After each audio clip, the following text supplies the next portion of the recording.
UK अब तानाशाही बन गया है और विरोध में शामिल ना हो, इसलिए लोगों को देश में आने से रोक रहा है। यूनाइट द किंगडम विरोध, जो साल की शुरुआत में हुआ, 10 लाख लोगों का विशाल आयोजन था, जिसमें टॉमी रॉबिन्सन ने इस्लामीकरण व अवैध आप्रवासन के खिलाफ मार्च किया, जिससे सरकार घबरा गई। और अब उनका समाधान ये है कि वे वक्ताओं को यूके में प्रवेश करने से रोक रहे हैं। काश मैं कह सकती कि ये बड़ा चढ़ाकर कहा गया है, लेकिन ऐसा बिल्कुल भी नहीं है।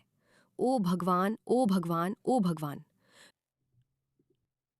इसे घटिया लोग चला रहे हैं। वे यूनाइट द किंगडम रैली में 16 मई को बोलने वाले वक्ताओं और राजनेताओं के वीजा रद्द कर रहे हैं। इसमें ईवा व्लाड, एक डच राजनीतिक टिप्पणीकार, वेलेंटीना गोमेज, एक अमेरिकी राजनेता, जोई मार्नारिनो, एक अमेरिकी राजनीतिक सलाहकार, और अर्डा लुच, एक स्पेनिश राजनीतिक टिप्पणीकार शामिल हैं। उसने मेरी यूनाइटेड किंगडम यात्रा हाल ही में रद्द कर दी। ये उससे कुछ ही दिनों बाद हुआ जब मैंने निजी तौर पर टॉमी रॉबिन्सन को संदेश भेजकर 16 मई को लंदन में उनकी रैली का हिस्सा बनने की बात की थी। उन सब के वीजा रद्द कर दिए गए, कहते हुए कि यूके में उनकी मौजूदगी सार्वजनिक हित में नहीं। ब्रिटिश सरकार किया स्टारमा और शबाना महमूद को शर्म आनी चाहिए। यूके में अपराधियों को आने देते हैं, लेकिन स्वतंत्र सोच वाली श्वेत और हिस्पैनिक महिलाओं को नहीं। समझ गई? अगर आप सोच रहे थे कि मैं टॉमी रैली में जाऊंगी या बोलूंगी, तो मैं नहीं आऊंगी। मैं ये जोखिम नहीं ले सकती। एक ब्रिटिश नागरिक होने के नाते वे मुझे सिर्फ देश से नहीं निकालेंगे, बल्कि गिरफ्तार करेंगे। ब्रिटिश सरकार अब भी नागरिकों को हेट स्पीच या आतंकवाद के आरोप में गिरफ्तार करती है।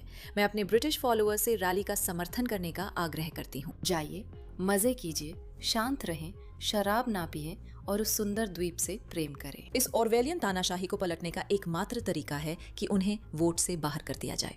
मुझे माफ कीजिए दोस्तों, काश मैं वहां होती, समर्थन कर पाती और अपने परिवार से भी मिल पाती। ये सबसे लंबा वक्त है जब मैं बिना घर गए और मिले रही हूँ। ढेर सारा प्यार। आप चाहें तो चैनल को जरूर सपोर्ट करें, लिंक बायो में है। ठीक है, धन्यवाद, अलविदा। काश मैं कह सकती कि ये बढ़ा चढ़ाकर कहा गया है, लेकिन मैं खुद को ऐसी ही स्थिति में पाती हूँ। कई लोगों ने सोचा है कि मैं कहाँ की हूँ और मेरा लहजा कैसा है। मैं पूरी कहानी नहीं बता रही, लेकिन मेरी जड़ें यूके से हैं और मैं वहां जाना चाहती हूँ। और मुझे लगभग सभी ने कहा है, ऐसा मत करना, क्योंकि जिस तरह के कंटेंट के बारे में तुम बात कर रही हो, उससे तुम्हें गिरफ्तार कर लिया जाएगा। और जब आप यूके को देखते हैं और सोचते हैं, ये कैसा है, ये कैसे हुआ कि ये इस्लामीकरण हो गया है। खैर, इसकी वजह यही है। सरकार ने अपनी की हुई गलतियों से निपटने के बजाय लाखों प्रवासियों को अंदर आने दिया और अवैध रूप से आए लोगों को रहने दिया। ग्रूमिंग गैंग के इस मुद्दे से निपटने के बजाय वे उन लोगों से निपटने की कोशिश कर रहे हैं जो इस पर उन्हें घेरते हैं। यही उनका समाधान है। ग्रूमिंग गैंग्स का सामना करने के बजाय वे चेतावनी देने वालों को बोलने से रोक रहे हैं। सोचिए, आपने सोशल मीडिया पर कुछ पोस्ट किया और आपको गिरफ्तार कर लिया गया, लेकिन इन लोगों को तो यूके आने की भी इजाजत नहीं दी जा रही है। बेशक टॉमी रॉबिन्सन बिल्कुल भी पीछे नहीं हट रहे हैं। चलिए सुनते हैं कि जोई इस बारे में क्या कहते हैं। ये उन लोगों में से एक है जिन्हें बैन किया गया है, और देखते हैं टॉमी कैसे प्रतिक्रिया दे रहे हैं। तो मैं थोड़ा हैरान हूं कि मैं ये वीडियो रिकॉर्ड कर रहा हूं, लेकिन मुझे आधिकारिक तौर पर यूनाइटेड किंगडम से बैन कर दिया गया है। हाँ, मुझे सार्वजनिक भलाई के लिए अनुपयुक्त माना गया है। अब मैं आपको पूरी कहानी बताने जा रहा हूं। कुछ दिन पहले आर्डा यूक, आप सब उन्हें जानते हैं, जो स्पेन की बड़ी इन्फ्लुएंसर हैं, मेरी सबसे करीबी लोगों में से एक हैं, वो टॉमी रॉबिन्सन से निजी बात कर रही थी। वहां तय हुआ कि वो जुड़ेंगी और मैं यूपी के रैली में बोलूंगा। पिछली बार उन्होंने एक वायरल मूवमेंट बनाया, जिससे वे अंतर्राष्ट्रीय स्तर पर, खासकर राइट विंग मूवमेंट में मशहूर हुए। हम वहां जा रहे थे और मैं बोलने वाला था। 3 दिन बाद हमने कुछ भी सार्वजनिक रूप से घोषित नहीं किया था। मुझे नहीं लगता कुछ तय हुआ था। मेरी टॉमी से बात नहीं हुई थी, एडा ने बात की थी। मुझे होम ऑफिस से एक ईमेल मिलता है जिसे शबाना महमूद नाम की महिला चलाती हैं, जिसमें लिखा था कि मुझे यूके में प्रवेश करने की अनुमति नहीं दी जाएगी। मजेदार बात यह है कि मैंने ये ईटीए 1 साल पहले अप्लाई किया था और इसी पर कम से कम 5 बार यूके आ चुका हूं। मुझे लगता है पिछले मई, अगस्त, नवंबर, फरवरी और हाल ही में अप्रैल में मैं मैनचेस्टर में भाषण देने आया था। मैं 10 सालों से यूके आ रहा हूं। मैंने यूके में 10 साल तक रहा हूं, कभी कोई कानून नहीं तोड़ा। जाहिर है, जब तक कि बोलना अब कानून नहीं बन गया हो। मुझे नहीं बताया गया कि मैंने कौन सा कानून तोड़ा। मुझे यह भी नहीं बताया गया कि मुझे बैन क्यों किया जा रहा है। मुझे सिर्फ बताया गया कि मेरी मौजूदगी सार्वजनिक भलाई के लिए ठीक नहीं। ये मजेदार है, क्योंकि फ्रांस से यूके नाव से जाएं तो पता ही नहीं चलता कौन सार्वजनिक भलाई के लिए ठीक है और कौन नहीं। सार्वजनिक भलाई के लिए अनुकूल होने का मतलब क्या है? सार्वजनिक भलाई या उसके कुछ हिस्सों के लिए लड़ना जैसे वे हिस्से जिनसे शबाना महमूद जुड़ी है। स्वागत है पुशबैक में। मैं मीरा के हूँ, आपकी होस्ट। जरूर सब्सक्राइब करें क्योंकि हमें आपकी यहाँ जरूरत है, लेकिन उससे भी ज्यादा जरूरी है कि इस वीडियो को प्रमोट करें ताकि और लोग जान सकें कि असल में क्या हो रहा है। वे बलात्कारियों, हत्यारों, आतंकवादियों को अंदर आने देते हैं। मेरा मतलब है ये हर रोज हो रहा है, हर एक दिन, और इसके बारे में कुछ भी नहीं किया जाता। लेकिन मेरा मानना है कि ये सब टॉमी रॉबिन्सन की 16 मई की बड़ी रैली को रोकने के लिए किया जा रहा है। ईवा वलारदे ब्रूक भी हैं, मुझे उनका नाम लेना आता है। ये बहुत सुंदर नाम है, मुझे नहीं पता कि इसे कैसे बोलना है। उन्हें बैन कर दिया गया था। वो बोल रही थी, वैलेंटीना गोमेज को बैन किया गया था, वो बोल रही थी। मैं और एडा, जिन्होंने पिछली रैली में भी भाषण दिया था, उन्हें भी मेरे ईमेल के लगभग 1 घंटे बाद ईमेल मिला कि उन्हें भी यूनाइटेड किंगडम से बैन कर दिया गया है।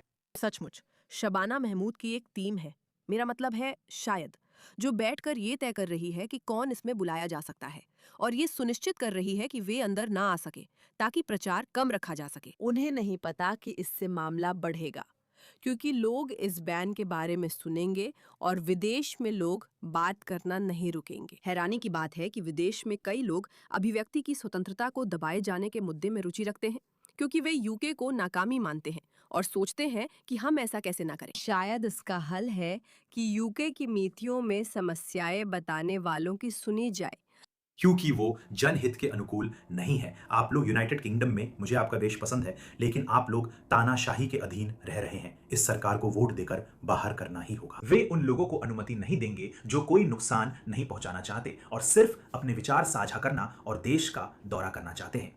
हमें अंदर आने की अनुमति नहीं है, लेकिन आपके हर बड़े शहर में विदेशी ग्रूमिंग गैंग्स हैं। मुझे घिन आती है, हैरानी नहीं। मैं हमेशा सोचता था कब वे मुझे बैन करेंगे। हैरान हूं कि अभी तक नहीं किया। मैंने सोचा कि ऐसा इसलिए है क्योंकि मैं एक अमेरिकी नागरिक हूं और हमारे यहाँ एक संविधान है जो अभिव्यक्ति की स्वतंत्रता की अनुमति देता है। ऐसा लगता है अब वो सीमा भी पार कर दी गई है। घिनौना, सचमुच घिनौना। ये वे लोग हैं जिन्हें बैन कर दिया गया है। ये आवा है, ये वेलेंटीना है। आप जानती है, वही जो कुरान जलाती है। वो यूरोप, खासकर डेनमार्क में इमिग्रेशन पर बोलती है। ये आर्डा और जोई है और वही महिला बैन कर रही है। ये वाकई हैरान करने वाला है। किसे पता था ऐसा होगा? पागलपन है। देखे टॉमी रॉबिन्सन इस पर क्या कहते हैं, क्योंकि वो चुप नहीं बैठेंगे। 16 मई 2026 को हम पूरी दुनिया और सत्ता प्रतिष्ठान को एक संदेश भेजेंगे। हम उन्हें देश के सबसे बड़े शक्ति प्रदर्शन में कांपने पर मजबूर करेंगे। योजना बनाएं, वहां जरूर आएं, इतिहास रचने में साथ दें। कुछ बड़ा होने वाला है। जवाबी लड़ाई शुरू हो गई है। पूरी दुनिया की नजर लंदन पर है। युद्ध का मैदान लंदन है। आप ब्रिटेन, वेल्स, स्कॉटलैंड, उत्तरी आयरलैंड, इंग्लैंड, हमारा देश चुना गया है और दुनिया देख रही है। हम दिखाना चाहते हैं कि हम यहाँ और पश्चिम में एकजुट हैं। हमारे साथ जुड़िए। 16 मई 2026 को लंदन में सांस्कृतिक पहचान के उत्सव के लिए अपनी योजनाएं बनाइए। आपके देश को आपकी जरूरत है।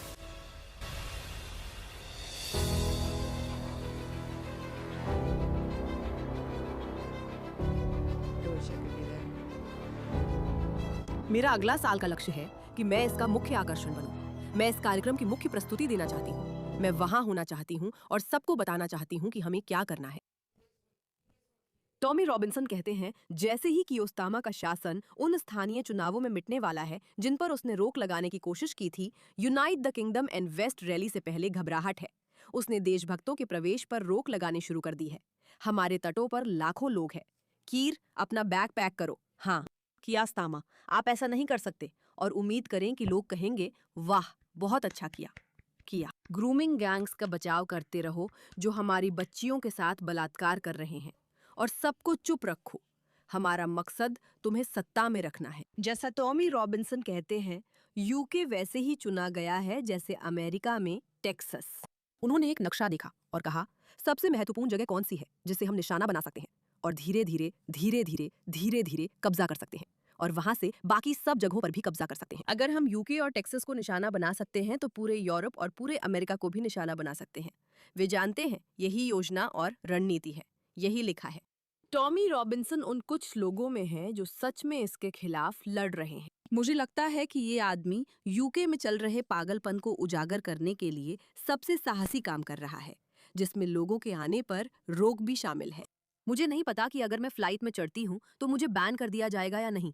सच में मुझे नहीं पता कि जब मैं वहां उतरूंगी तो मुझे गिरफ्तार किया जा सकता है या नहीं, क्योंकि मैं ग्रूमिंग गैंग्स और यूके के इस्लामीकरण को उजागर करती हूँ। मैं सचमुच उन चीजों के बारे में बात करती हूँ जो सिर्फ सामान्य समझ की बातें हैं, और लोग इसे साहसिक मानते हैं, क्योंकि अगर वे ऐसा करने की हिम्मत करें तो उन्हें गिरफ्तार किया जा सकता है, जो कि सोवियत रूस में जैसा होता था वैसा ही है। तो अगर आप सोच रहे हैं कि यूके इतनी बुरी तरह कैसे गिर गया, तो इसके पीछे कुछ कारण है। उनकी सरकार देश के लिए लड़ने वालों पर ज्यादा ध्यान देती है और पागल लोगों और विचारधाराओं को अंदर आने और फैलने देती है। इस मुद्दे पर ध्यान देने के लिए धन्यवाद।